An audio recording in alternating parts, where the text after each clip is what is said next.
She sold roses at the corner of the Kang Plaza, with a face the city passed like a busy streetlight scene for a second, then gone. Zara Williams balanced a basket on her hip, the stems sweating in the late afternoon heat. The petals smelled like rain and old promises.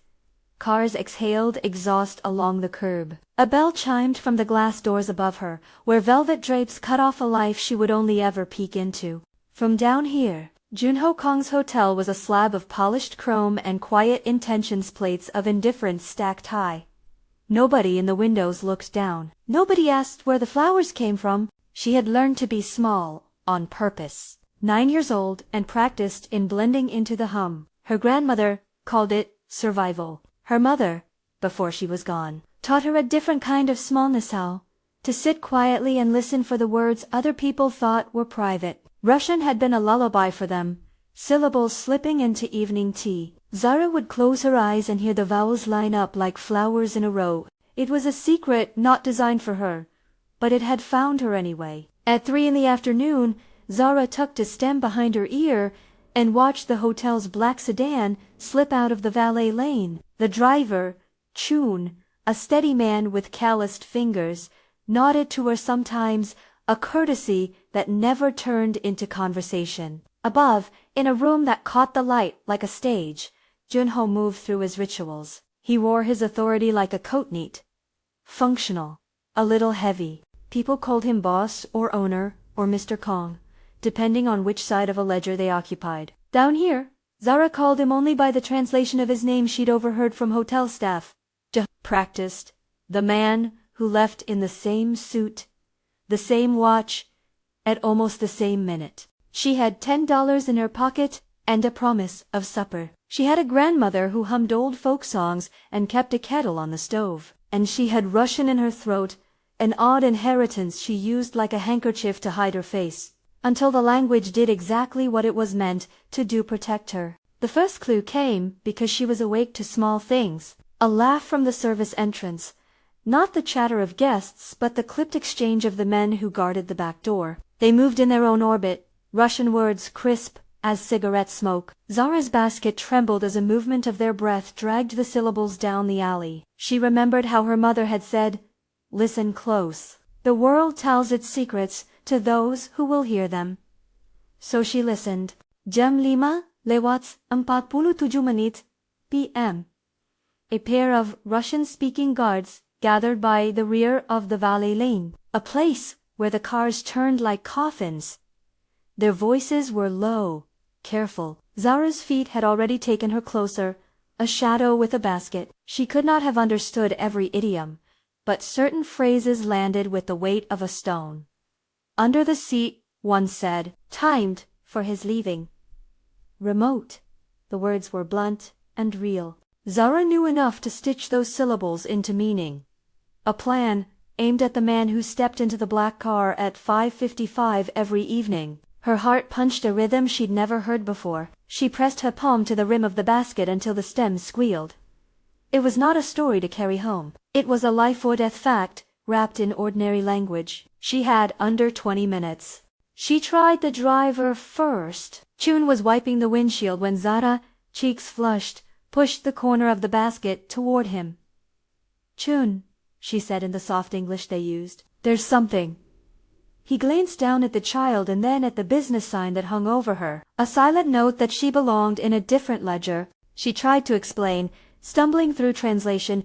Her Russian was a thin thing, but she repeated what she'd heard as best she could, tumbling syllables into his hands. He smiled the way people in service smile when they want to be kind without getting involved. "Go on now, little flower," he said, and his hands moved back to the cloth. He was polite, and polite had a single duty: to stay out of trouble. "Not my business," he added, and the words were not cruel, only practical. The sedan would leave whether or not a child sounded the alarm. Panic is a practical teacher. Zara did not know how else to fix the world but to keep trying. She pushed through the revolving doors. The lobby smelled like lemon polish and expensive decisions. A doorman held the door because his job was to hold doors, not questions. A concierge smiled because his smile was the currency of his job. She found the security desk like a child finds a soft place to land. The two guards at the desk wore the same solemnity as stone. Zara's voice went small and high, as a bell. "Please." "I heard," she began, and the language rose in her throat, in a ribbon of Russian. When she spoke it, the lobby's normal noises seemed to hush.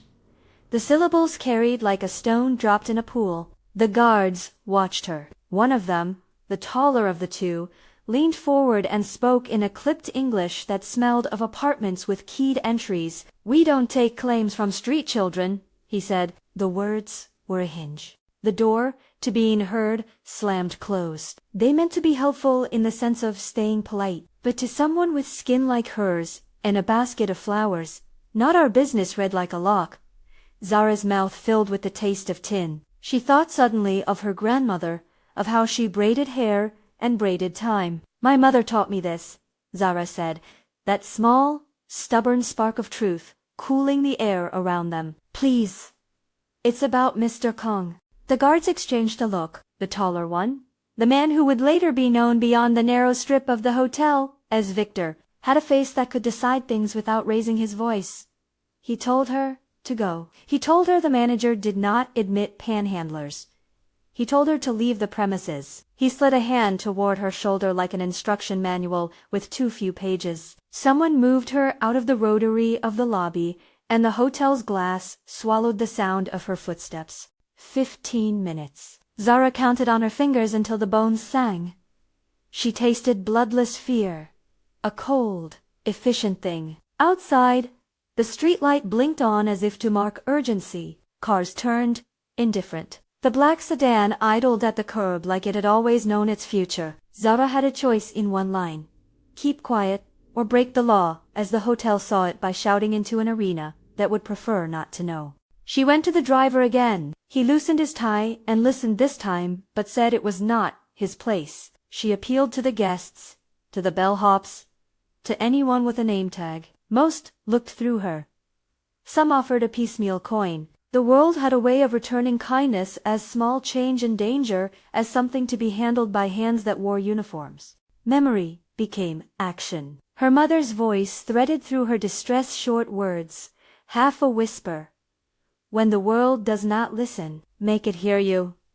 She could not precisely remember the accent of those instructions, only the intent, to use words like keys. So Zara decided she would find the biggest door and speak inside it. She waited by the curb until the sedan crept forward. Junho himself emerged from the hotel with the even pacing of someone who frequented the boundaries of power and control. He moved as if the sidewalks were his stage and his steps were lines. He was not monstrous. He was a man whose life had been constructed out of certainty and stern rules. He took a few steps, glanced at his watch, and the air seemed to align. Zara pushed through the gap in the valet ropes. A small boat against the current. She ran, clutching the basket to her chest as if her life depended on the flowers. Her knees were steady. People parted. They saw a child and assumed a harmless interruption. She ran anyway. 5:52 p.m. Her breath was quick. Her hair stuck to the nape of her neck. She reached the sedan's open door and grabbed the hem of Junho's coat. He turned, startled, which was an effect she had not expected. The world's attention tilted toward them like a scale finding equilibrium. She spoke in Russian first, clear and fast, the sound a beating that startled the air around them. For those who understood, the translation landed like a slap. "They're putting a device under the driver's seat. Tonight, before he leaves." It was not a perfect recitation of what she'd heard, but the meaning was the same, and urgent. Junho blinked. His face tightened. He did not speak Russian, but the men around him did. A guard nearest to him, a man who had always seemed like a shape of muscle rather than thought, paled and took a step back. The word device in Russian, when attached to a name like Janos, folded the room in like a fist. Then Zara spoke English, too, because she wanted him to understand in a language he would not have to translate. "They're going to try to kill you," she said, and the phrase was a pebble thrown through glass. Heads turned, phones were out, people shifted as if the ground had changed pitch. It is one thing to be told there is danger. It is another thing to have it named by a child who has no reason to lie. Junho had the option to dismiss her after all. His life was surrounded by reminders that he could command truth into shape. Instead, he did the more human thing.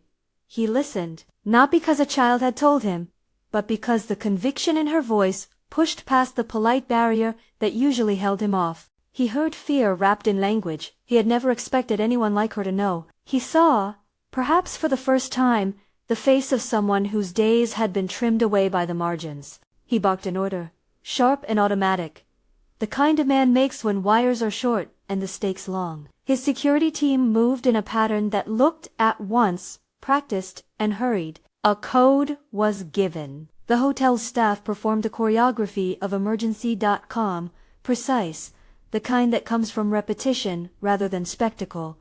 A lockdown was declared. Doors were locked. Cars were halted.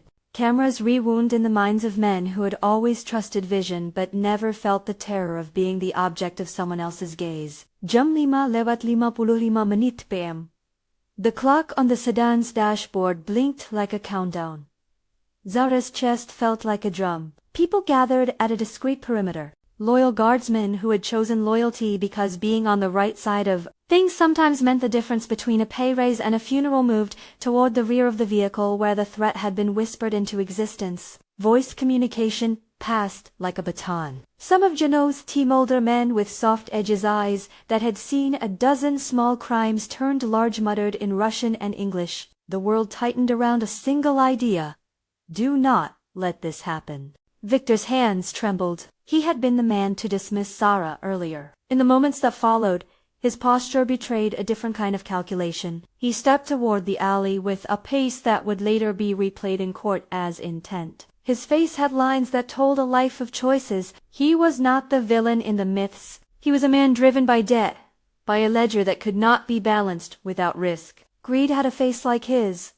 Ordinary, rational, thinly defined. He was one of the Russian god's confidants, or so, the whisper said. The men who had held their voices together in the alley were not all allied to Junho. Some had let other currencies bind them, money that came with strings. Zara watched him move. She felt small and entirely responsible. For an instant, she imagined the world collapsing in the space between her and the black sedan. Then she did something simpler and harder. She kept standing, and she watched. The bomb squad arrived minutes later, professionals in uniforms that speak of protocols of containment, not heroics. Their voices were clinical and careful. They took over the perimeter.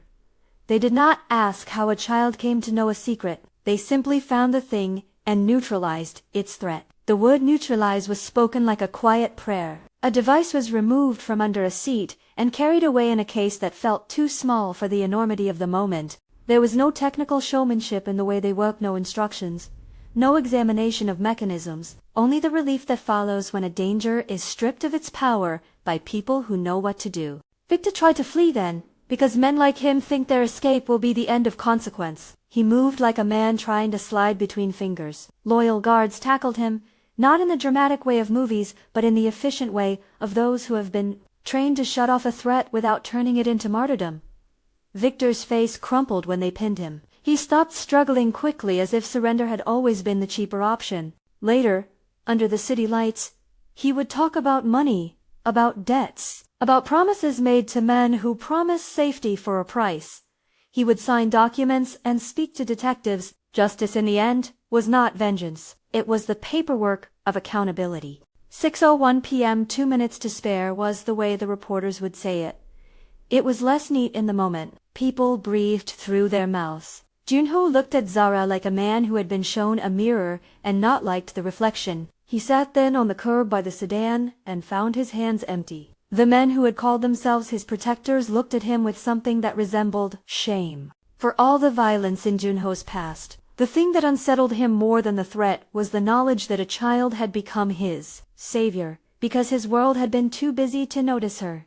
Mrs. Williams, Zara's grandmother, arrived moments later, invited by a line of hotel staff and the stubborn kindness of a bellhop who remembered how the old woman had once brought tea to the staff room. She was smaller than the headlines would later suggest, her eyes rimmed with the soft fatigue of someone who had kept a household together by sheer will. When she saw Zara, She did not ask how. She only folded her arms around the child and smelled the roses, a gesture that held more gratitude than words could comfortably carry. "You did good, baby," she said, and the sentence sounded like a benediction.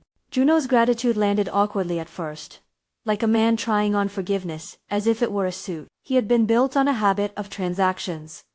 Hold a favor, demand payment. Those habits did not vanish after a crisis, but presence can change a calculus. He realized, with the kind of concrete clarity money rarely buys, that he had been protected by the invisible, by the child who lived between the cracks of his city. He could ignore the invisible, or he could act. He acted.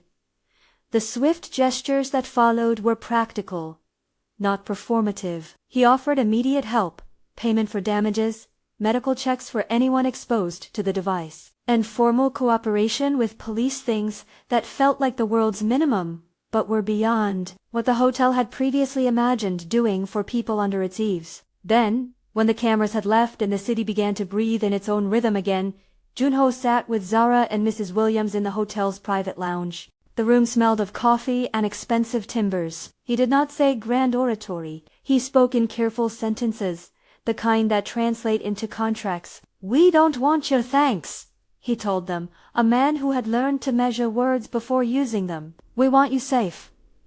The meaning was clear. Safety would be translated into deeds. Junho did not fix everything. He could sign checks and offer a roof, but he could not erase years of systems that allowed a child to be invisible. Still, he made concrete choices that would follow Zara long after the headlines cooled. An apartment safe, secure, with a nameplate that would never be used to chase rent for food. A scholarship for school, with funds guaranteed through a trust that would tick along into the girl's future. He arranged for Mrs. Williams to have regular support and medical insurance, not charity but dignity, paid in monthly deposit lines. He insisted on background checks for all staff and initiated an overhaul of the hotel's security roster. Victor and the other corrupt guards were turned over to the police and charged. They faced the public accounting that comes with a system unwilling to tolerate corruption. Justice was not a spectacle. It was paperwork and hearings and the slow, steady unpeeling of excuses. The aftermath smelled of things being rearranged, the old patterns lifted and replaced with new ones. As if you could reorder a room and expect the people to shift with the furniture. Junho sat across from Zara once and listened. He began to attend community meetings, small at first, an assembly, to discuss safety near the hotel. A breakfast where local mothers could bring their children and not be asked to be invisible. He did not confess to sins in the bright way a confession reads in literature. He took responsibility in deeds. Awkward sometimes, but persistent. He hired an independent security chief, someone older, someone who asked hard questions before writing checks. He funded a trust that would pay for a few children's school books a year, and later a scholarship that would reach beyond. Zara. It was not grand redemption. It was, in the shape of the world's machinery, change. Months later, sunlight fell differently on Zara's life. The apartment was small and clean.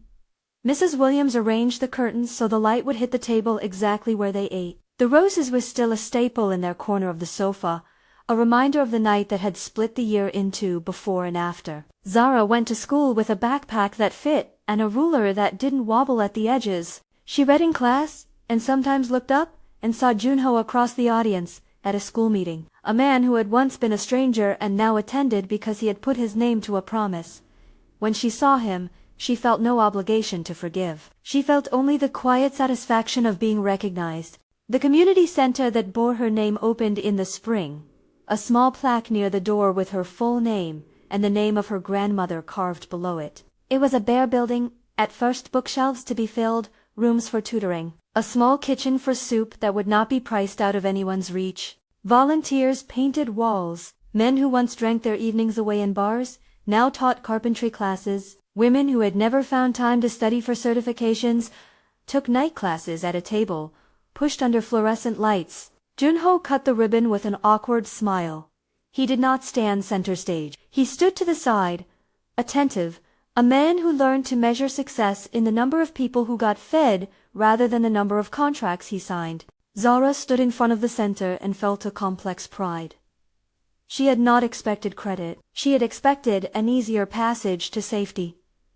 The center was more than a building. It was evidence. People gathered there to learn English, to study for tests, to braid each other's hair in a room that smelled now of paint and possibility. Her name above the door did not make her a heroine. It made her visible. Sometimes, in the evenings, Junho would come by with a stack of paperwork and a boxed lunch, sit at the back, and listen. He would occasionally offer scholarships from a fund that was administered by a board no one could call loyal to him anymore. He started attending city safety forums. He sponsored a summer program that taught kids skills, computers, carpentry, dance, so they would not be left to the streets. He did not become saintly. He became, instead, a man with a new measure of responsibility, judged by his follow-through rather than the grandness of his apologies. Victor's trial was quieter than tabloids promised. In court, his motives were dissected in orderly language.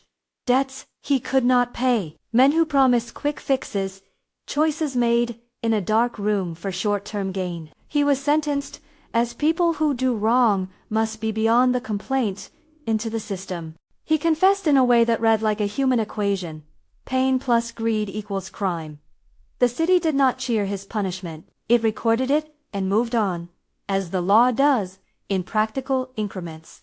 Zara's schoolwork improved. She learned to balance ledgers of calculus and poetry with the same careful fingers she used to pluck petals. At nights, she and Mrs. Williams would sit, and the grandmother would hum the old lullabies. Zara would sometimes practice her Russian, an inheritance that had saved a life and changed a few futures. She traced the consonants with a pencil, each loop reminding her of the day she moved from the margins into the light. The community shifted in small, practical ways. The hotel changed its hiring policies. An independent security monitor was set up to reduce conflicts of interest. The bellhop who had brought Mrs. Williams tea once a month became a coordinator at the center, making sure children who needed rides could get them. Neighbors started looking at one another in ways that suggested they might, if necessary, step into the dark for a child they had once passed by. The change was not universal. Nothing is, but the ripple was tangible. A neighbor donating books, a teacher making space in a classroom for extra tutoring, a young man choosing an apprenticeship instead of the streets. Months after the incident, Junho invited Zara and Mrs. Williams to the hotel to finalize the trust documents. The meeting was quiet, legal, and curiously human. He pushed across a deed for the apartment and the first deposit slip into the scholarship fund. "This is not absolution," he said, then paused, admitting perhaps to himself that words were not enough. "It is responsibility. I will be measured by it." His hand shook slightly as he signed. The smallest thing that mattered was not the signature but the persistence the monthly transfers set up. The checks that would not stop at a headline, the arrangements that would not expire with a news cycle. Zara left the hotel that day with a small carton of cookies and a sky above that did not feel like a threat. She had been 9 when the city stopped pretending not to know her. She was still 9 the next day when she sold a rose to a tired office worker. The world had not become it had simply adjusted, and sometimes an adjustment is the first necessary step toward healing. Not every member of Junho's old world accepted the change. Some people scoffed at the center as a PR move. Others saw the scholarship as a strategic investment. But the families that walked through that door looking for food and school help did not care much about motives. They cared about a warm room, about a teacher who would not turn away their questions. The sum of benefits started to add up in small ways that made life better for people who had been small for too long. On the day they cut the ribbon for the center, Zara stood next to Mrs. Williams and watched Junho shake hands with volunteers and watched the children swarm inside like a tide. Cameras flashed, but the photos only told a sliver of the truth. Inside the center, a boy learned to fix a bicycle, a girl found a science club that lit a fuse in her brain, and a man found the humility to apologize for the times he had looked away. Each action was modest and many. Together, they formed a mosaic of the kind of change that is possible when someone who had always been invisible is finally seen. Years later, when people told the story, they would sometimes tell it in simplified versions. The hotel boss, the planted device, the brave child, those versions are neat and digestible. The truth was messier. It was a tapestry of small reactions and hard choices. It involved lawyers, social workers, and nights when Mrs. Williams could not sleep worrying about the future. It involved a child's language lessons turning into a skill that saved a man's life, and a man's wealth redirecting itself into projects that would outlast his immediate need for protection. What mattered most, to the people who lived through it, was less the sensational details and more the everyday consequences. Being seen had practical currency. An apartment where a grandmother could finally lock a single door and feel the lock actually work. A scholarship that paid for textbooks and tutors, a center where children practiced music and math and felt their names spoken aloud. From the edges of a city that had once been a place of anonymous transactions, a community grew where names counted again. If you stood in that community on an ordinary day, you could hear it in small sounds. Laughter drifting from the center, the clack of a keyboard in a classroom, Mrs. Williams humming as she shelled peas on a kitchen counter that did not slope into disrepair. If you looked close enough, you could sometimes catch Junho in the back of a meeting, listening more than he spoke. He kept a photograph in his office of a girl with a basket of roses. It was not a portrait meant for praise. It was a reminder. And Zara. She kept learning. She learned to write essays that would be read by teachers who expected neat structure and careful thought. She learned to cook a proper stew under her grandmother's tutelage. She learned, in the slow arithmetic of schooling, that being brave was not always loud. Sometimes bravery was a child standing in front of a sedan and saying what she feared. Sometimes it was showing up the next day to sell flowers and learning to trust the pattern of safe streets.